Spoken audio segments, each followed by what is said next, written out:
series of conference calls and email interactions, the people at BearingPoint and the students were able to produce the first draft of the book. Okay. Once this happened, in about the middle 2 weeks of December, BearingPoint leads and myself examined the whole draft and prepared for each chapter a statement of revisions that were required.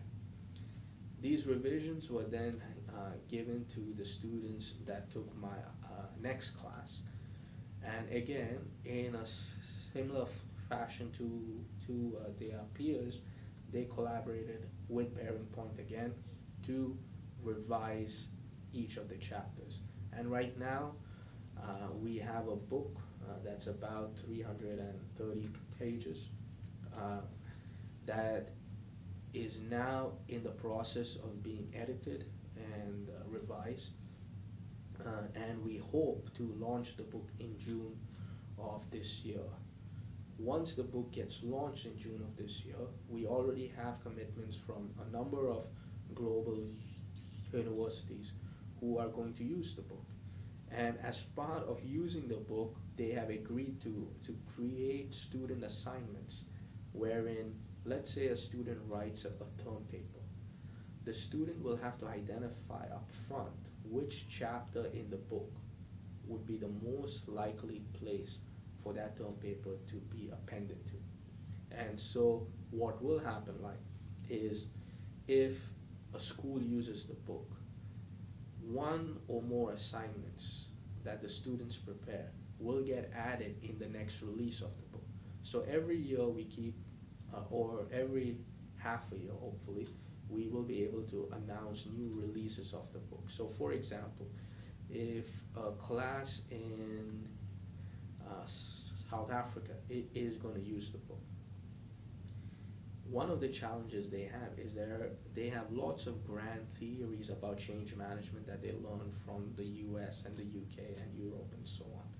And they have lots of examples of companies in the US, UK, Europe, so on. But they don't have any local examples, right?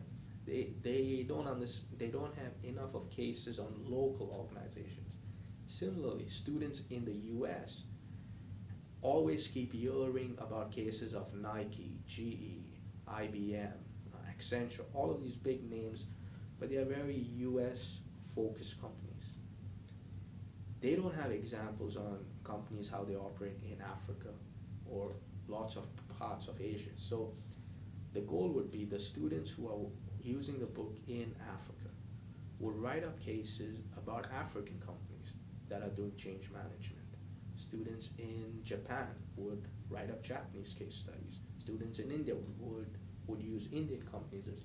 So eventually this book will not be a US version of change management. You could read about anything about change management and look up how did a company in Africa do this? How did a company in Asia do this? How did a company in Australia do it? And you would have a collection of cases.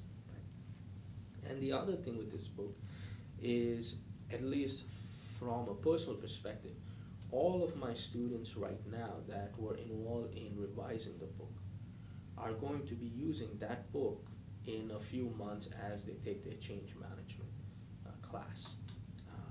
And along with this, I hope that through constant revisions and iterations, we will move away from the idea of a book being ever complete. A book should be in release 1, release 2, release 3, and so on and so forth. And especially on topics like change management, information systems, globalization. You cannot ever complete a book because every time you write something, things change in the world. And the other hope I have with the book idea is the following. Students are moving away from being just consumers of knowledge to creators of knowledge. If you see the developments in the open source world, if you see a lot of the new technological tools that we use today, they came out of students fundamentally. graduate students, and in a few cases, undergraduate students. They didn't come out from professors. They didn't come out from a lot of the seasoned managers, right? They came out from students who applied their thinking in unconventional ways, and almost always students who questioned the knowledge that was in existence at any given time. Now, I believe that if students actually get engaged in writing for a global audience, communicating their ideas to the rest of the world, they are going to believe in themselves, one, more than they have been. Number two, they are going to believe in their ideas.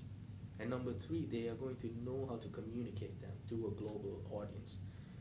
These three skills, I think, are probably the most important things any person entering a university leaves away with. And if through projects like this, these skills get improved and refined and become better, I think we are going to see a lot more global spreading of ideas and innovation. And the last point that I'll make is fundamentally, students, at least the experiences that I've had, students are very, very open about their ideas. You just have to go to tools like Twitter and Facebook and blogs to see this. Students are extremely open about the new generation, the digital natives as they're called, are all about sharing ideas right away, are all about let's share stuff rather than protect.